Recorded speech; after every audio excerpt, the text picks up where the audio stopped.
We are officially live on Facebook for season 5 of the B2B Community Builder Show. I'm your host and Chief Executive Connector, Pablo Gonzalez. Today, we have a very special guest. He's a gentleman that I greatly admire. He's got one of the top-rated podcasts for entrepreneurs. He has a great coaching business. He is a keynote speaker. He is launching an event that I think so highly of that I'm taking my entire leadership team to a place that I have trouble pronouncing. It's spelled Lititz. How do you say it? Lititz? Lititz. Yeah. Lititz. Okay. Well, it's if not you the see inappropriate version of it. I just read it phonetically how I see it. His name is Justin Schenck, host of the Growth Now Movement podcast. One of the biggest influences in my podcasting career as a interviewer and the way that you set it up. And I've just learned from him so much. And as I said, going to the Growth Now Movement Summit coming up here, May 20th? May 20th to the 22nd, yeah. I was right. May 20th to the 22nd. Justin, welcome to the show, my friend. Say hello. Dude, Pablo, thank you so much for having me, dude. I'm excited to dive into this topic because obviously it's something that I've now done both in person and virtually when it comes to live events. And excited to talk about the topic, the struggles, the wins, the whys, all that fun stuff. So thank you for holding this. I'm super pumped to get into it. I am super pumped that we already got some friends here. The community is in the house. We got Aldo in the house.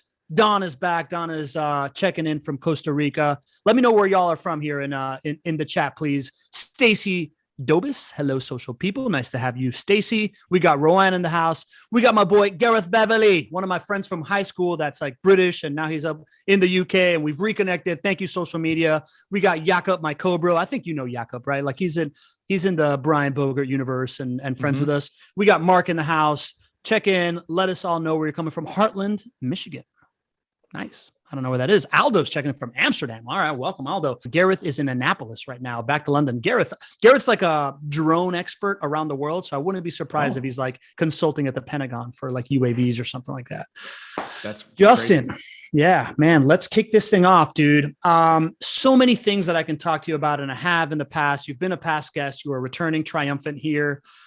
Today, I'm really just obsessed with the Growth Now Movement Summit and what you're putting on. And I'm really, really looking forward to it because you have this like unique vision of what a live event looks like in 2022, and you're bringing it to fruition. I'm all in. Can you just kind of describe to me what you think a live event should be, right? Like people are afraid to travel. People are, they have a million options. I know that you really, really care to provide a great experience. What does that look like?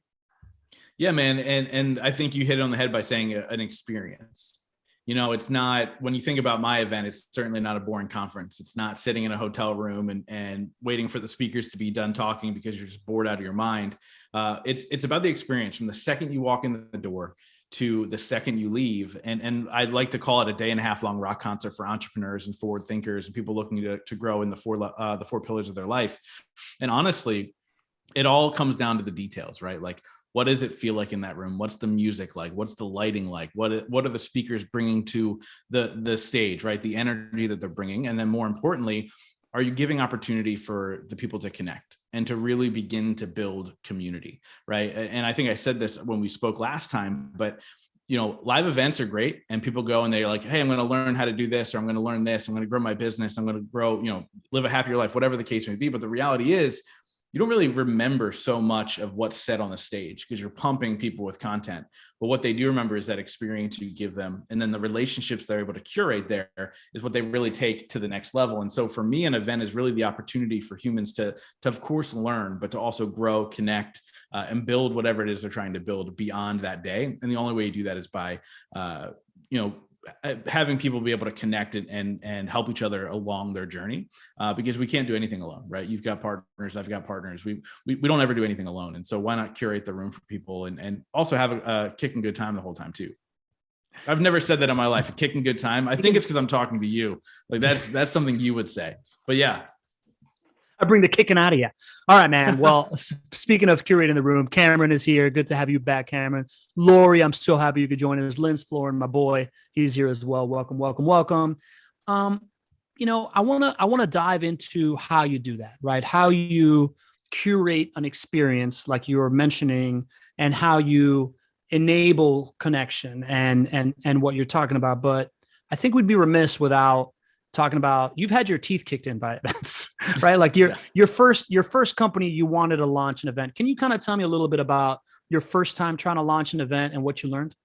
Yeah, man, it was like 12 years ago. I put together a company with a partner of ours, and we were going to put together seminars and expos that focused on personal and professional growth, right? And it was semi-successful in the beginning. We did a very small one first. Our goal was to have 50 people there. I think we sold something like 35 tickets or something, and we had local entrepreneurs teaching business, right? And so it was an entrepreneurial event. And then we kind of moved and we grew and went to the next one, which was like customer service. And then we did a wellness one. And then we put together the first ever nonprofit expo here in Berks County, where I live, and, had 150 attendees and had all these people who had set up vendors, I guess they're called, set up all these vendor tables. And it was a great success. And we were like, you know what, let's double down. Clearly we have a great formula here. And we took all the money that we had saved from the business at that point, and we put it into a business expo. We paid a speaker a ton of money to come speak, and we ended up selling 3 tickets to the event.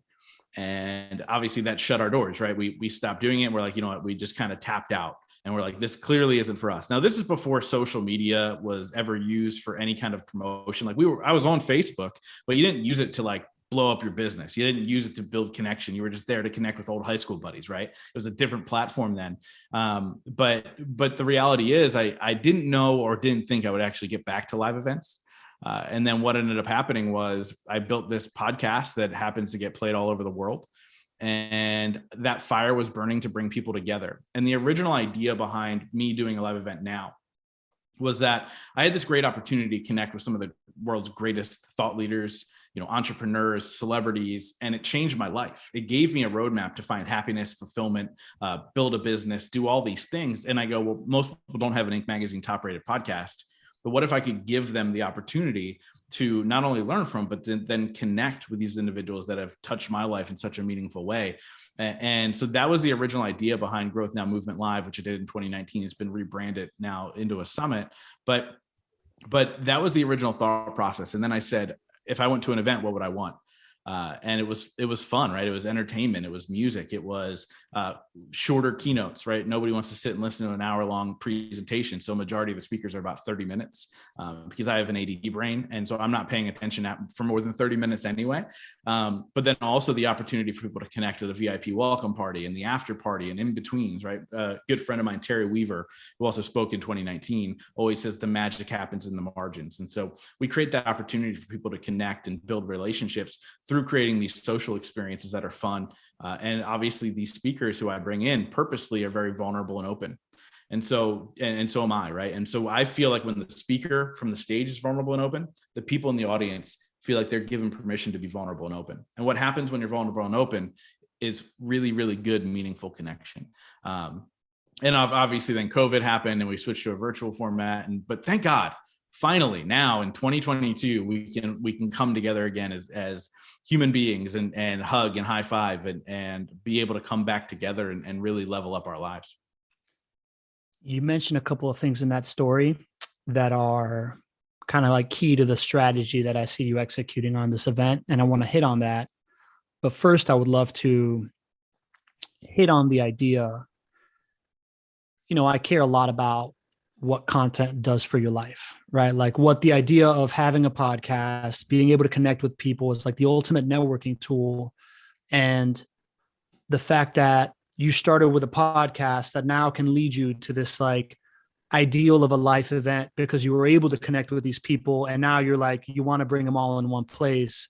Can you just kind of talk about the role of content creator and being a podcast and like opening the doors for, like, is this something you plan to get back to, or is this one of those things that like beautiful externality of like, oh my God, this works so well that now I can do something that I've always wanted to do? Referring to what, the content creation or live events or what? Yeah. Like when you started the podcast, did you think that you were going to find a path back to having live events or was it an externality? And talk to me about it. When I started the podcast, I had no idea what it would do. Like I really had no clue. And I know the story, but when I first had the idea, I wanted to interview entrepreneurs because I was a failed entrepreneur 3 times over. And I was like, let me learn from the masters.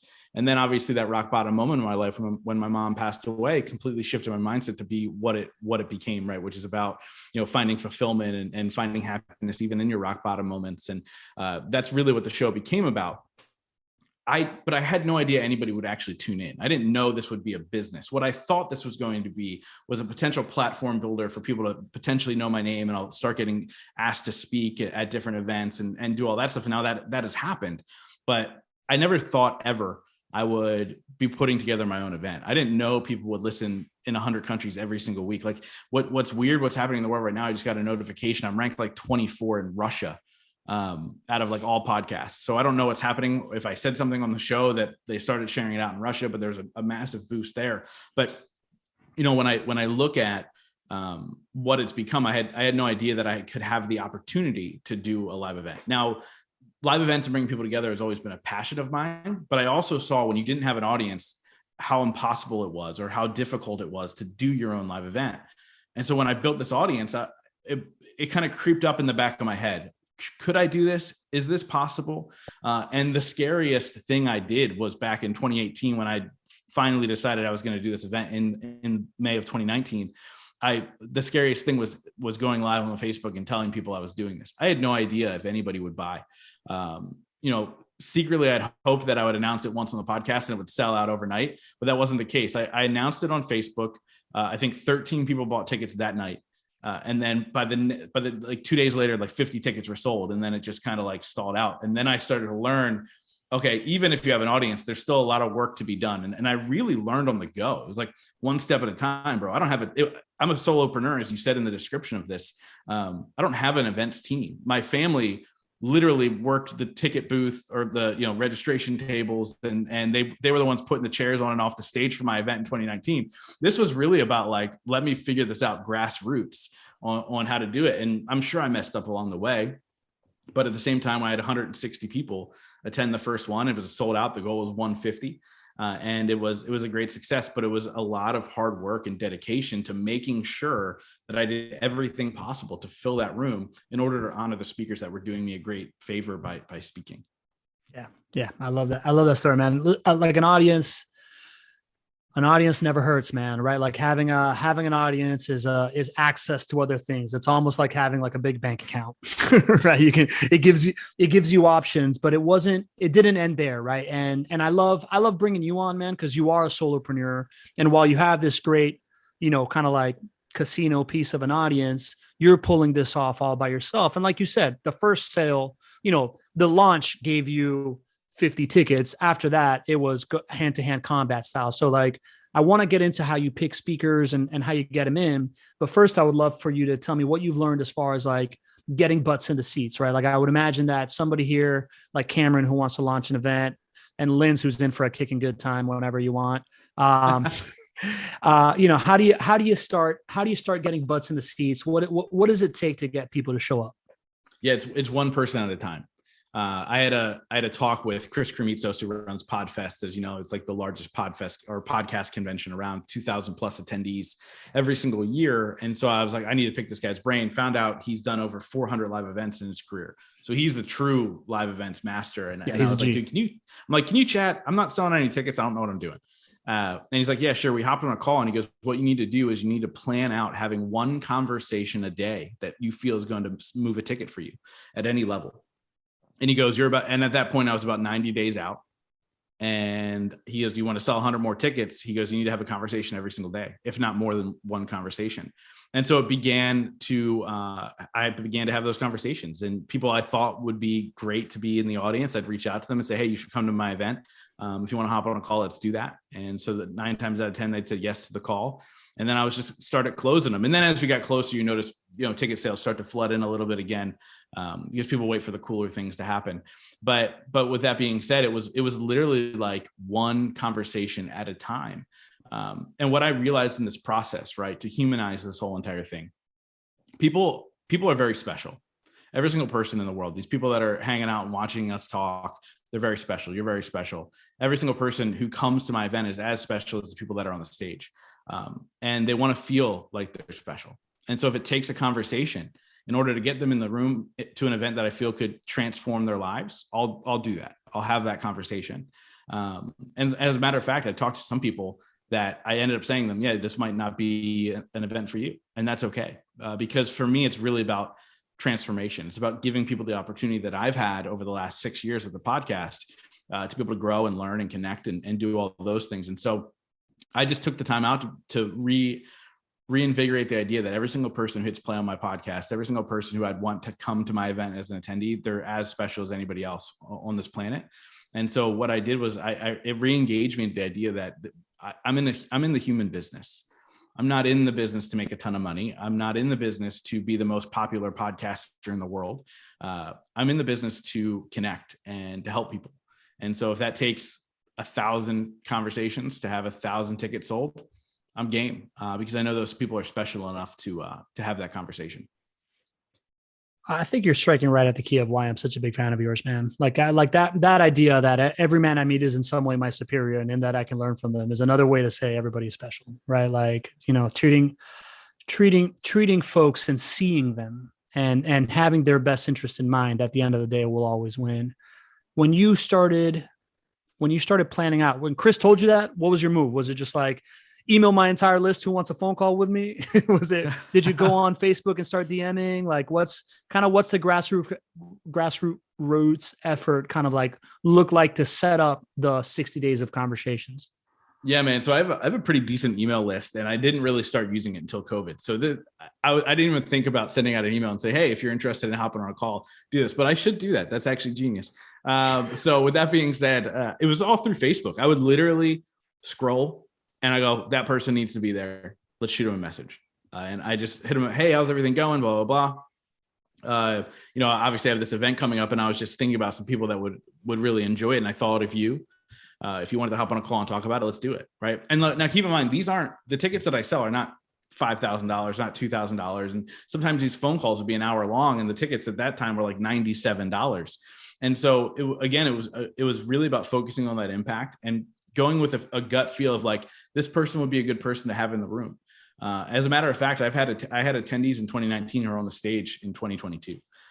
It's not about, hey, these speakers are better than you. We're all on the same level. These speakers and these movement makers are going to be sitting in the audience with everybody else because we're all there on the same level. So yeah, man, it was all grassroots Facebook. Thank God for social media. Seeing somebody's post and they're talking about self-development. I'm reaching out to that person. You should be here. Right. And of course you had some bumps along the road and people thinking that they were better than, but that's all part of the game, right? That's life, that's business, that's everything. And so Facebook, man, great tool for anybody to use. It sounds super doable, man. Right. Like the idea of just like, what's your event about? Right. Like I could see Cameron, who's a very much like a endurance athlete and a personal development guy, right? Like scrolling through the feed, seeing somebody that's about to go run 100-miler or somebody that thinks that they want to do whatever, and just DM him like, hey man, I'm having this event. I'm having a bunch of other people that are going to be doing this. Come over and just go to work with that. I think that's totally doable. How much do speakers play into this? Like when you're having these conversations, is like the conversation around like, hey, Jesse Itzler is going to be there. Does that sell, or do people overweigh the speakers? I think people overweigh the speakers. I certainly did. And I've got killer speakers. I really do. Yeah. Like Nick Santonastasso, who shares the stage with Tony Robbins constantly, and all these individuals. But when I think about 2019 and I go through the speaker list, right, I would say 3 of them were a celebrity status individual, right? Fabio Viviani from America's Top Chef, Albie Manzo from Real Housewives of New Jersey, and then Sarah Centrella, who's a multiple-time New York Times bestselling author. There was only one person who bought a ticket to my event specifically to see one of those people. She didn't care about anything else. She only bought a ticket for that. And I think the realization was people, when you're building something, people are there for you, whether it's to support you, whether it's to learn from you, whether it's to connect with you, they're really there for you. And here's the funny thing. In 2019, I didn't even speak at my own event. I just emceed it. I didn't even speak. And the biggest feedback I got from my event in 2019 was like, I wish you spoke. I wanted to hear from you. And so good news is I'm speaking in 2022. But with that being said, I outweighed it because I was like, okay, cool. I got to get these celebrity speakers. Now, when I look at the speaker list, by the way, before I even announced that I'm doing an event, I have all the speakers locked in because I get constantly pitched for people to speak at my event. And I'm like, no, it's already full. It's already full. It's already full. It's just a lot easier. And I don't like lying. So I just make sure it's full. But for me, a couple of factors go into it. One, what message needs to be heard during these times, whatever is going on in the world? What do people need to hear? What impactful people can be there? That's the first thing I think about. The second thing I think about is, who's going to be fully engaged? Who's not just showing up to be the baller on the stage and then leave like they're cool, right? Who can be involved? Who wants to be a part of something like this? And the third thing is, who do I want to hang out with? Look, when you're podcasting, you have people from all over the world you get to connect with, but you don't always get to meet them. Like, I have business partners that I've never met in person that are going to be speaking at the event, and it'll be the first time I meet them in person. And so when you look at that, like, those are the three factors for me. And I think that helps me curate the atmosphere that we spoke about earlier, right? That helps me curate the energy that we want in the room. Because if I know, Andre Young's going to talk about leadership when frankly in this world, leadership is lacking greatly right now. Or when you have Susie Miller talking about creating strong relationships, when relationships are falling apart because, hey, we've been virtual for 3 years, people forget what it's like to connect. When you have Nick Santanastasa talking about having the right mindset, these are all things that are needed today in this day and age. And that's where I've kind of curated all these speakers. The crazy thing is, and people ask me this all the time, like, as you're doing an event, do you pay your speakers? And I'm going to say something that I'm not bragging by any means, but I'm not going to pay any of these speakers. And I don't say that to be mean. It's not that they don't deserve it. It's that I've been able to build strong relationships. And I did the math, by the way. If I collectively put all their speaker fees together, it would cost me $300,000 to have the speaker lineup that I have at my event. $300,000.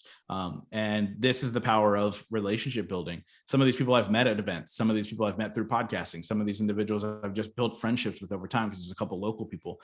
And so with that being said, man, it's an honor to be able to do what I do. And I feel really, really blessed to have these individuals that come and speak at my event for free, which is mind blowing. I think that's such a gold nugget. The idea that do not blow your budget on speaker, right? Like, people think they're like, oh, if I pay Gary Vee $150,000, I'm going to have an awesome event, man. Nobody shows up for that, right? Like, it's not, right. You don't recoup that money. And it's so much more worth it to curate the message that you want to see, the people that you know are going to be there, right? Like what you said, not somebody that just like comes in, speaks and bounces, but to curate an event where you get to be a part of the stage, right? Like, share the stage in some way, whether it is to make friends with a speaker or whether it is like you do to create movement makers and speakers that are kind of like the facilitators in between. I want to get into that in a second. But I want to answer Stacy's question first. So Stacy Dobis, who helps brand connects with their audience, and she's a marketer herself. Stacy, I'm really into this idea that you're studying meta communities, cryptocurrency, and NFTs and Web3, because I'm super going down that rabbit hole too. But she's asking if you still think that Facebook is the best tool to use to reach out to businesses. And when you're trying to deliver a live event for B2B, especially for Fortune 1000 companies, she keeps hearing that LinkedIn followed by Twitter are best, and would love to hear your opinion. Yeah. I think, so when I'm thinking about reaching out to companies, obviously I have sponsors at my event. And so the question was, how do you reach out to those individuals and begin to really connect? I think in the B2B world, LinkedIn is a great way to connect. I've connected with some great CEOs of organizations and ended up talking about sponsorships with some of them. Like, we're talking huge companies, like Stripe. And so I think when you're talking B2B, LinkedIn's going to be your best bet. When I was talking about reaching out through Facebook, that's really for the ticket sales, right? To answer that question. But I mean, any tool really to get in front of the right people. People ask me all the time, how do you get the guests that you do on your show? And I go, I just reach out to them. Sometimes it's LinkedIn, sometimes it's Instagram, sometimes it's Facebook. Where can you get in front of them and curate a relationship with them in order to partner with them, whether it's them speaking, whether it's them sponsoring, whether it's them attending? What's the best avenue for you to really begin to curate that relationship? And I think that's the key. Right? Like, when I talk with people who are sponsors, I say, hey, look, I think this could be a really great relationship for you and I, as we move forward. So for me, it's always about curating a relationship first and then seeing kind of where it can go from there. right? It's never about a one-off connection for me. It's never about, okay, they said, no, we can't stay connected, all that stuff. And I'll give it an exact example. After I spoke with Stripe, they go, we're not going to sponsor your event because we're looking to target tech companies specifically. But at the end of 2022, third or fourth quarter, we're launching a small business team and department. We would love to talk to you then. And so for me, it's really about that long-term relationship. And now I'll be their guinea pig. Sure, let's work together on, work, making sure we can curate something really cool for small businesses and entrepreneurs. And they're going to be focusing in on the podcast world there. So Pablo, there's an in for you too. And so as we look at that, I would say first go, is this a company that I want a relationship with? Is this a person that I want a relationship with? Is this a person that I want to be friends with? And then figure out where those pieces fit in after that. I'd be lying if I didn't say I purposely didn't bring guests onto my show in hopes that one day they could speak at my event. Every single one? No. But a lot of times I'm very strategic with, cool, let me build a relationship here and see maybe where it goes. Maybe I can support them in what they're doing. And then in turn, they can support me.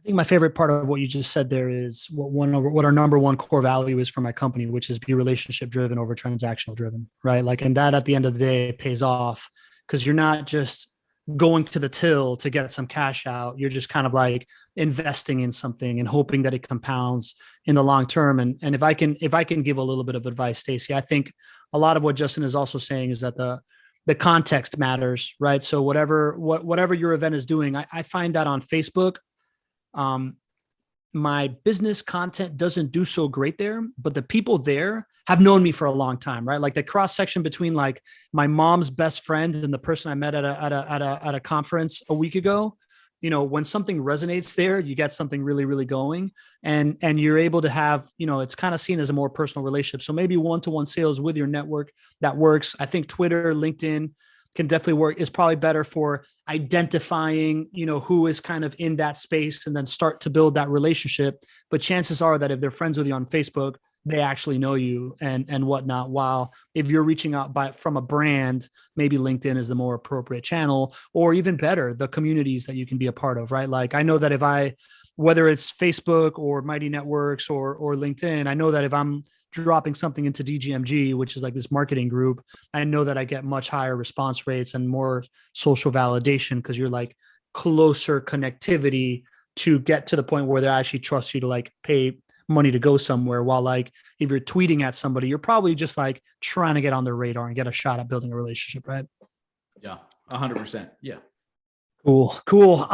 Let's talk about that. Let's talk about that staged concept, man. Cause I think that's really one of the real geniuses that I see in what you do in how you are facilitating connections with people. Tell me more about how you approach that whole like speaker in the audience and who your movement makers are and what that whole infrastructure represents for you.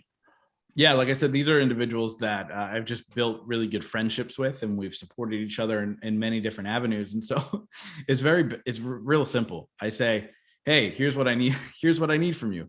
I love that you're speaking. I love that you're going to be on the stage, but I also need you to be in the audience and be engaged because I know that you can change a life. I know that next connection, that next opportunity that you can create for somebody in that audience is going to be amazing. And so the only way you can do that is to be a part of it. And so they'll all, except for one, unfortunately, due to some scheduling, they'll all be there at the VIP party. Majority of them will be there at the after party.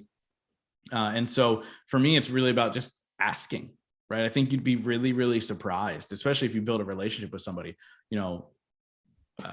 how driven they are to serve and to help. And maybe that's just my network because of the people I purposely surround myself with. But I literally say to them like, hey, I'm going to need you to be in the audience. And they go, okay, cool. It's no issue there. But the thought process behind that was going back to when I started and realizing how blessed I was to have the conversations I have. Well, the only way that it's actually going to happen and the impact is going to be made is if they're actually going to be there and they're going to be involved and they're going to spend time with the people that are in the audience. And also for them, they know that if they build those relationships, they'll get clients out of it too. Right. So it's a win-win-win across the board. It's how I operate on all levels, is to make sure that everybody involved wins. And a lot of times it's much more than a win-win. There's usually a third person or even fourth person that you need to factor in. And we need to make sure that everybody wins. Who's the fourth person? Like, how do you, like I can imagine the win is for you. The win is for the speaker. The win is for the audience person that gets to connect. When you're thinking about fourth person, you're just talking about like them connecting to more people. Are you thinking what is the dimension that I'm missing there? Yeah. I mean, for me, like I'm very, very small town driven. I mean, I think in 2019, Reading was the fourth winner.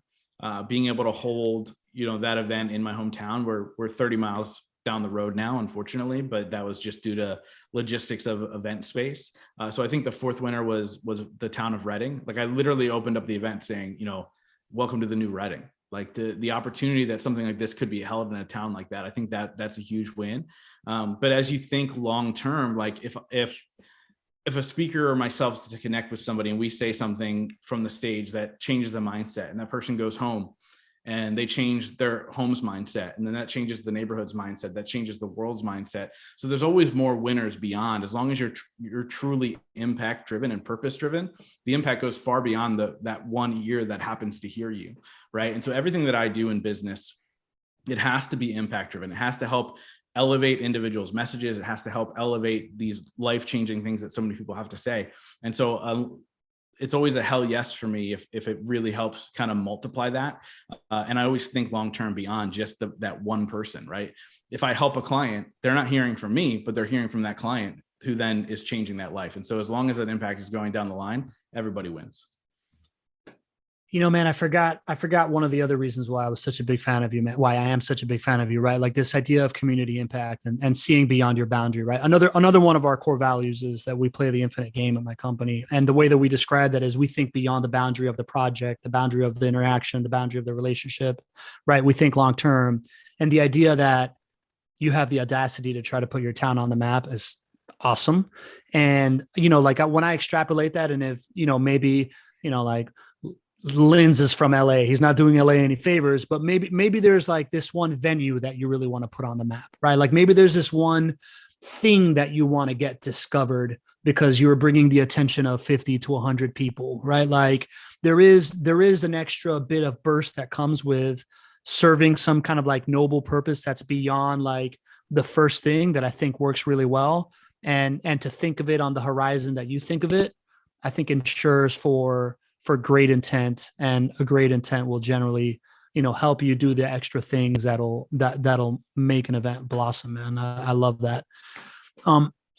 You also do something where it's, I guess I'm going to challenge you here, man. So there is facilitating connection. When I think of facilitating connection, I think of me hanging out in the hallway, making friends all day long. Right. And to do that, I look at the schedule of stuff and I'm like, well, I'm going to learn all this in YouTube. So I'm just going to pay attention here in the hallways. But you do something deliberate, which is you don't give the actual agenda because you believe that keynote speakers may change your life with a message that they give you and you don't know who it's going to come from. Right. So like, how do you balance that idea of, opening up serendipity to connection and being able to manage your schedule versus like getting what's on the stage? Yeah. So there's many things I want to say there, but first I want to go back to the idea of why don't I make the schedule and why don't I put out who's speaking when and all that stuff. And this is actually a very specific reason. So I went to an event in Ohio and one of the speakers was a guy named Fabio Viviani, who I mentioned earlier during this chat. And I would literally look at the line and go, who the hell cares about a chef? I don't watch reality TV. Like I could care less. Like I don't need to learn how to cook spaghetti. Right. And so this event did not tell you what speaker was speaking when. And I was in that room when he came on stage. I go, oh, here we go. Within 15 minutes into his talk, I turned to my friend next to me and I said, I need to be friends with that guy because his delivery and his energy that he brought to the room changed my idea of the impact anybody can make. And then a year and a half later, I became very good friends with him. He's one of my dear friends today. But that's why I don't do the schedule. Because if you, for instance, let's go back to that one person who bought a ticket for that one person that was at my event, right? I don't want to blow anybody's ego up, so I'm not going to say who they bought it for. But if they only stayed for that one person and then did nothing for the rest or didn't go to the other speakers, that's a disservice to the other speakers. If it's my event, it's a disservice for them to be like, oh, well, I have 12 people in the room when that guy had 160 people in the room. Right? I'm a big believer in energy. And so the reason I keep people in the room is because when you have a full packed room of excited people, that adds to the energy and it makes people more open to then actually networking and connecting later. where I want to go with that is not everybody's Pablo. A lot of people are more withdrawn, not always eager to start a conversation with somebody they don't know. And what happens is when somebody is in that room together and they're feeling all that energy, and during those breaks, it's a lot easier for them to say hello. It's a lot easier for them to go, wow, that speaker was amazing. What did you think?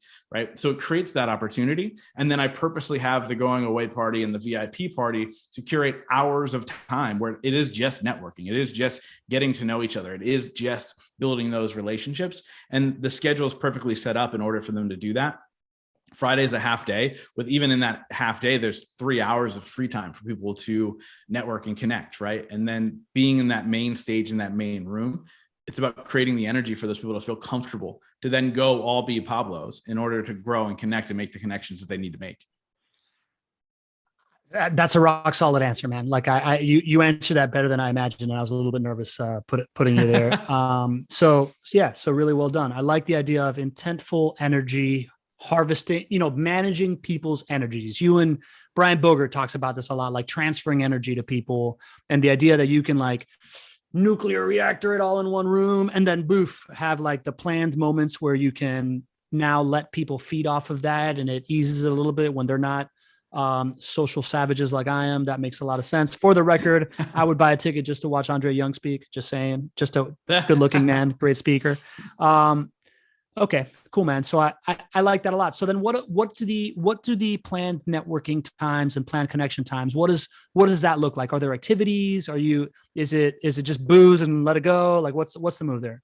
So there's no activities. I'm not. So, and here's why. So this is very much selfish of me. I hate activities. Like I hate that curated, let's all go play this game together so we can interact. I've always hated it. I've worked for companies that would make us do it. And it was the most cringeworthy day of the week. I'm like, please just let me sit at my computer and be miserable instead of all with you playing checkers, being miserable or whatever game, And so no, it's really about free reign. It's about making sure that they're there, right? So obviously we curate the space. We create the energy in the space. Like, it's not totally locked in. So there's probably live music at the VIP party, and then we'll have a DJ at the after party, and really kind of create, again, that energy for people to come together. So we're super excited about that. But it's not overly thought out.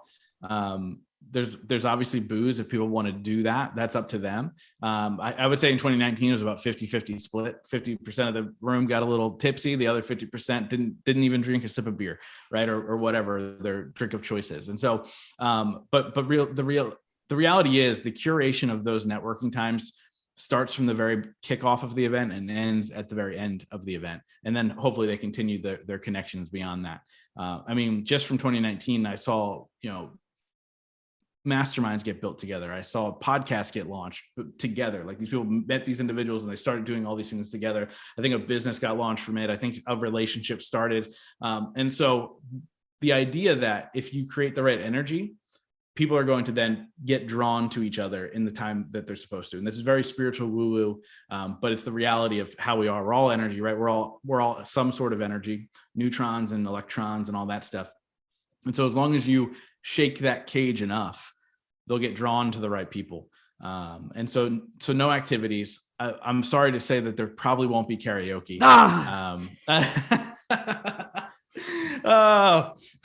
Somebody said use the force, Justin. Yeah, I try. But again, Brian Bogert is a business partner of mine who's actually going to be at the event as one of the movement makers. And it really is the reality that you can do that. And here's the thing about energy and creating that atmosphere. That's what people remember. That's what they carry with them for the next 3, 6 months, 10 months, hopefully 12 months, whatever. Because that's a feeling that you can't get anywhere else. And so why not be able to kind of create that for them? And almost in a sense, force them to be in that seat, right? You're kind of forced, because if you're there for one speaker, you don't know when that person's coming. I like putting polls in the Facebook group for all the attendees of the event saying, who do you think is going to be this? Who do you think is going to be that? And a majority of the time they're wrong because I purposely curate certain things, right? Nobody knew Fabio was going to be the third speaker. They thought he was going to close out the event. So I purposely move things around so people are, keep the energy right throughout the event, because every speaker is different. Yeah, that's cool, man. I'm a believer in what you're saying, right? Like the idea that people remember the way that they felt, and the way that they felt is the energy that you have inside of you, and whatever that mood is and whatnot, man. The other thing that I'm a really big believer in is what you said earlier of vulnerability forges connection. And when I think of you rattling that cage, I think of the idea that the more everybody is forced to be in a different environment, the more everybody's on the same page. And if everyone's on the same page, it's like freshman year of college, right? Like everybody's just like, oh, okay, well, we're all equal right now. It doesn't matter what I did last week. Let's go talk. And if you rattle a cage enough, then it's the same thing, man. How do you, when you think about it from a vulnerability standpoint, I know that you lead with vulnerability. I know that you ask your speakers to lead with vulnerability. Is there anything else that you think can be done to lubricate that, to ease that, to encourage people to be more vulnerable? No, I think that's the best way to do it, right? To be able to share openly and vulnerably. Like I look at any relationship that I've been able to create, it started with me vulnerably sharing my whys, right? Why am I doing this? What have I been through? What are my ups and downs and all that stuff, right? The magic, when I always say in podcasting, the magic happens before you hit record and after you hit record, not necessarily in the middle. You just hope there's some golden nuggets in there that people keep listening to the show. But if you're able to do that right from the get at an event, immediately people are going to be like, wow, okay, there's some emotions flowing through my body right now, whether it's sad, whether it's excited, whether it's whatever. And that I think opens people up. We obviously we host some retreats and there's activities that we do at the retreats that can also do that, but that doesn't work for a large event, right? That's very much like small room, have them do it. But I think by giving that vulnerability, by sharing openly, other people will tend to do it as well. I can't tell you how many people reach out to me and tell me their life story. Because they know how often I share mine. And it's usually unprompted. So it's pretty amazing to see what happens. And I think you're going to be pretty blown away by what happens at this event, because it's like nothing you've seen before. I promise you that, because I know the events you go to. Oh, well, I mean, that sounds almost like a backhanded compliment, but you're right. I am very much looking forward to this version, right? Like kind of what we call this idea of this is like your wedding, right? Like you are purposefully curating the people that are going to show up. You're purposefully setting the, kind of like the ambiance and what's going to happen. And if you do it really, really right, it turns out to be like a really, really magical evening. Stacy writes in the Q&A, she says, I sure hope you have another one of these events. I can't go in May, but wow, need to sign up for your mailing list for sure.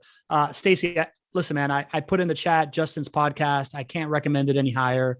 Growth Now Movement podcast. Like keep up with him there for sure. And I'm sure there's some way to get on your mailing list from there. But for now, I'm going to keep this thing going. If anybody has any questions, right, like this would be a great time to start putting that into the Q&A. If you want to come on screen, ask Justin a question, I'll bring you in and, you can talk person to person with a top 5 podcaster in the world. Justin, let's pivot a little bit to virtual events, right? Like you are one of the things that I find most interesting is that you are now well-versed in both of these worlds. You had the one in 2019, you were about to have it 2020. You had to pivot last minute. I thought your virtual event in 2020 kicked ass, man. Like I thought it was really, really good. I was like the number 1 fan in there who won the award for most chatting, and you've done a couple more. So can you tell me what makes a good virtual event and where you see that going? Yeah, dude, that's such a good question. And I don't know if I know the answer. I thought the first virtual event I did was phenomenal.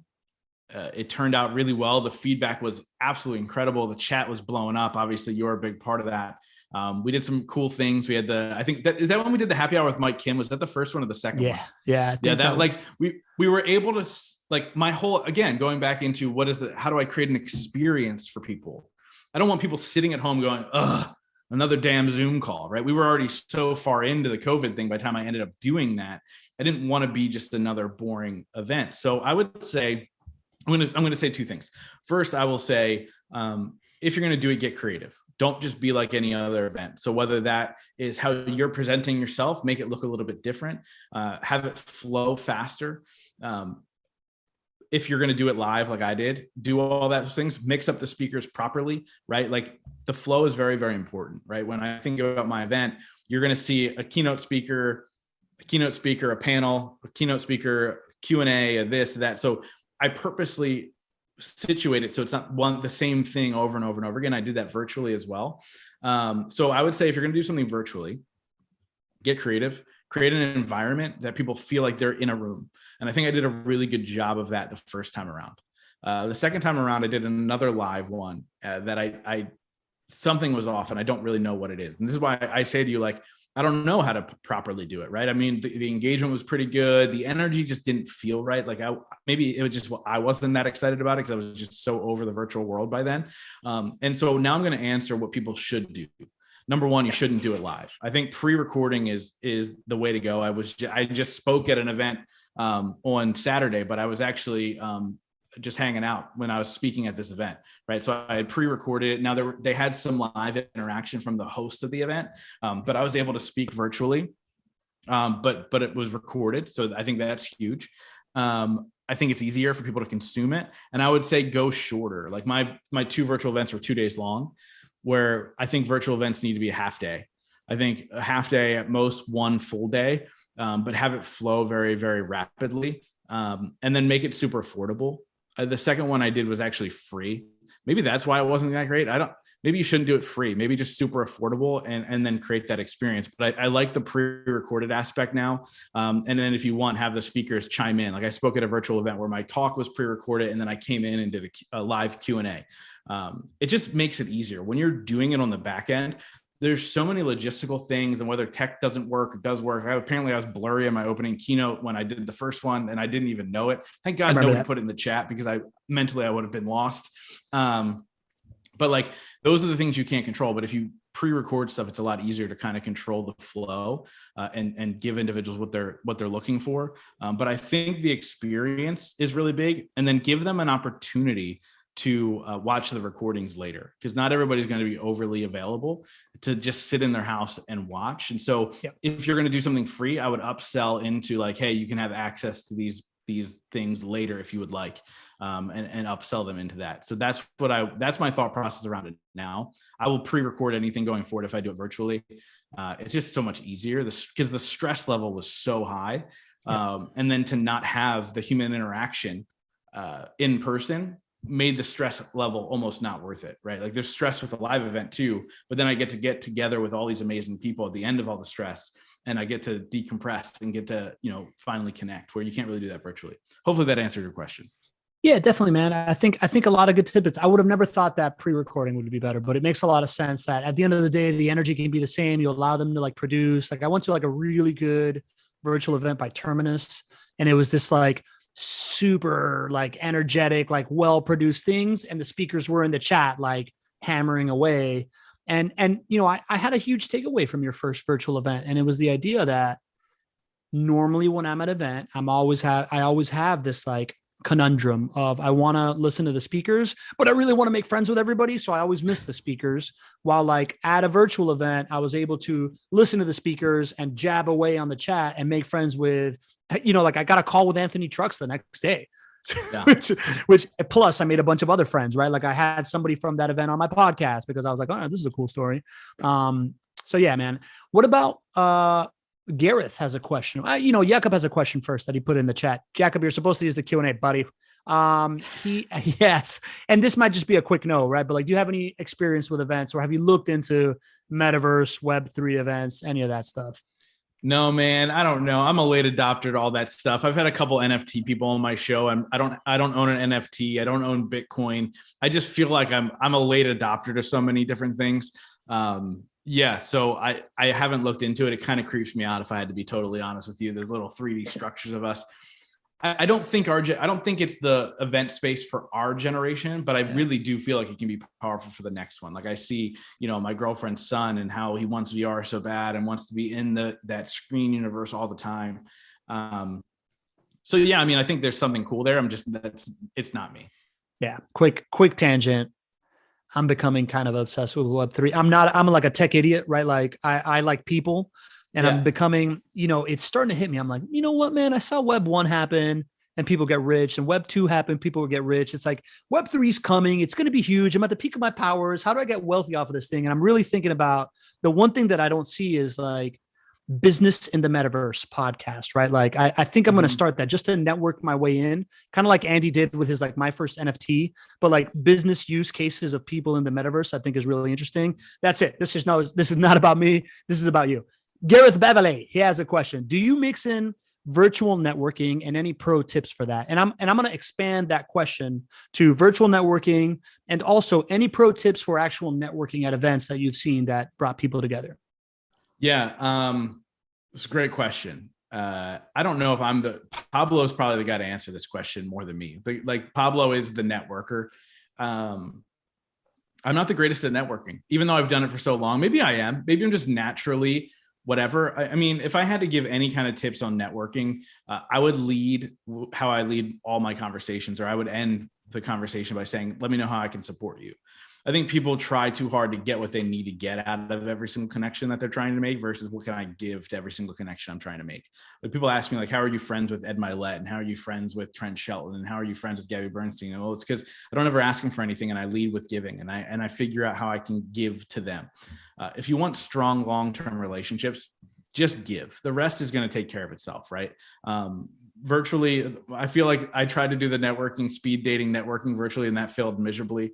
That wasn't the greatest thing. I think not enough people got involved in that and all that stuff. But Pablo could probably speak to that. Like he said, he connected with Anthony Trucks after my event and so many other people as well. So I'm gonna let you take the mic on the networking question. Oh man, I just first of all, like, thank you for being genuine, right? Like, and just being like, yeah, no, my speed networking thing sucked, because they normally do suck, right? It's really hard for people to make a connection in like 5 minutes, 10 minutes, and then be on to the next one. And I think what works for you, Justin, is the same thing that works for me. It's being genuine and being authentic and being vulnerable, right? Like, and wanting to serve. That's at the core, base strategy of networking. That's what's gonna bring you friends. I love that you end with, let me know how I can help you. I think that's a great one. I did that too. That's how I got my first client, right? Like I was on with him, asking him advice on how I can be a speaker. And at the end, I was like, how can I help you, man? And that led to everything I'm doing. Other stuff, I think the opening part is good, like something that people usually need help with. And I find that if you can lead with an opening question that doesn't have like an answer that they're used to giving, it'll help you kind of get a conversation started. My normal go-to is, what brought you here, right? Because that's like, it's not what do you do, it's not like whatever. It allows somebody to give you a kind of a glimpse into their incentives. And once you figure out someone's incentives, you can talk about stuff of what they, you can talk about things in relationship to what they want, as opposed to what you want, which is kind of everything. I like that question. What brings you here? That's a great question. I mean, and you can ask that in any situation, any scenario. That's I say that all the time. Really good. And I'll say this too, and I haven't shared this anywhere. I've hinted towards it, but I am launching a Growth Now community, which is a new venture that I'm launching within my business. And part of it is going to be networking opportunities for the individuals that are in the community, because it is important. That's the life-changing stuff, right? And Pablo, I think you're a great example of that. Like if you connect with the right people, you're going to connect. You're gonna change your life. You're gonna grow. You're going to get the things that you need in life, because without relationships, nothing else matters, right? That's why, I hate keep talking about this, but in the beginning of COVID, when people were losing relationships, there was so much mental health issues, so many mental health issues. And the reason is because we need connection. And so if you can kind of curate that. And so I'm saying this because Gareth asked, do you do virtual networking? I'm going to find out real fast how I can do it the right way. And make it life-changing. I just don't know what that is yet. There's been a lot of research going on and trying to figure out the best way to give people the opportunity to connect with the right people. And so, that'll be part of the community that I'm launching here in a couple months, but that'll be interesting. I'll keep you posted, or you can join. Yeah, join for sure, man. And find out how I do it. Yeah, definitely, man. I that I'm going to be poking around that thing. And, me, man, I've been obsessed with the community angle. It sounds like Stacy's also a community nerd like myself. And if you need any kind of resources in that regard, I'm happy to bounce around what makes sense and what doesn't. Justin, anything else, man? Is there anything else that's like heavy on your mind that you want to share, or like something that you'd love to kind of like give to the audience before we wrap up here? Yeah. As we're talking about events, and how much the world has changed. I said to you earlier that I talked to a couple other people who were in the event space and they'd crush it and they'd sell out all their events. And now, they're not really selling out. And I've been fortunate enough that, my VIP tickets are about sold out, and, we'll get to where we need to be, which is exciting to see. But I think people forgot what it's like and the importance of being in the right room, being surrounded with like-minded people, and getting a little uncomfortable. If you get uncomfortable going to live events, how important it is in our own growth, in our own mental health, and everything we have going forward. And so if my event's not the event you're going to say yes to, I encourage you to say yes to an event that is finally coming back. Support the event planners, support the people that are putting these things together, but most importantly, support yourself. And these events are a great tool for you to grow your business, grow your personality, grow your network, grow your mental health and where it is right now. So I would say yes to an event in 2022, no matter what that is, because I think it's so important. And I think a lot of people have forgotten how important it is. That is sage advice, man. And I'm glad we opened up the floor for that. I knew you'd have something to deliver. I'm just going to throw it out there. growthnowsummit.com. Say yes to that event. Come hang out with me. Like, I would love to, most of this chat is a bunch of people that I would love to see in person and spend some more time. I think it's going to be an awesome event. Like I said, 3 of those VIP tickets are us. We're bringing me, my partner Isar, and our chief heart officer Gina. And we're making it a whole like BTS summit of self-improvement. So you get my stamp, listen to Justin's podcast, Growth Now Movement, changed my life for reals. And I just want to say thanks, man. I really appreciate you coming on and sharing some wisdom. I think you gave some really practical advice on like how to pull off a grassroots events, the perspective of it, the work involved, kind of how much you care is very, very obvious. And I've gotten the chance to tell you this a bunch, man, but like, you're one of these guys that affected my life way before you knew me, and you continue to, and I kind of follow your example on a lot of things. And that's really, really important to me, man. So I appreciate your mentorship and I appreciate your friendship, my friend. Pablo, thank you so much for having me, man. I've loved this conversation. Always love our conversations, which last time we spoke, we said we don't do it enough. So we have to do it more often. But thank you guys so much for being so lively in the chat. I know I couldn't read and talk and do all the same things, but I read a number of them. So thank you guys so much. You guys are awesome. Yeah, let's thank everybody, man. Cam, you took out an hour of your day on a Monday. I'd never take that for granted. I appreciate you coming, being part of the community. Cameron, you're the best. Gareth, man, I'm so pumped to be reconnected. Jesse, I love how much you've been coming back to this thing and how close we've gotten as a result. Lori, I appreciate your support on LinkedIn. I hope to get to know you better. Lindsay, my boy, we talked yesterday. Stacy, so pumped you stumbled into here. Jakob, I think Jakob is my next guest. He's Jakob's a content AI guy who's developed an expertise there. So yeah, that's right. Jakob, he's coming up on Monday, right? So we're talking content AI and how you can like save time and put out a bunch of great content and build your platform and connect with people. And I think you're really going to love it. Last but not least, if you want to learn how to do a live show like this so that you can connect with awesome people, build a stage, have folks showing up, and then turn it into a podcast and YouTube and have it lead to revenue, we are right now selling tickets into the Relationship Flywheel Bootcamp Season 2. Linz was a part of it. Linz, feel free to tell people in the chat what you think. And it was awesome. Season 1 was great. So the next one is going to be really, really great. I can't wait. We already got it half filled in. Justin, what was your biggest moment of growth? Dude, you put me on the spot. It's funny. That's a question I ask every single person on my show. I think you asked me when I was on your podcast before. But it was when my mom passed away, and the actual specific moment was about 3 months after she passed away. And I realized I was blackout drunk 6 nights a week, kind of running from the pain. And it was when I decided to feel that pain. And what I realized was, and I've added to this answer since I told you before, good, because of the realization. But I realized that as human beings, we choose our rock bottom moment. We define it. And if we can say, this is my rock bottom moment, it doesn't mean bad things aren't going to happen to us again in the future. But what it means is we're not going to react so negatively to the bad things that happen. And so after my bad reaction to my mom passing away, which I totally forgive myself for, because it was normal in a way, I define that as my rock bottom moment. And I've been through hardships since then, and they haven't stopped me from continuously growing and becoming my better self. And so when I look at that, I realized that was my biggest moment of growth, is when I defined my rock bottom moment and use that as a jumping off point to do what I do now. That was kind of unfair for me to throw that at you, man. It just kind of hit me that you end your shows with that. And I like to copy you, man, but thank you for sharing that. You define your own rock bottom moment. Growth Now Movement Summit. Like if you need to kick yourself into out of a slump, if you need to seek like a up ramp of growth, like I did when I found Justin's podcast, join us May 20th, buddy. Love you, man. Thank you for everything. Thanks, brother. Love you. See ya.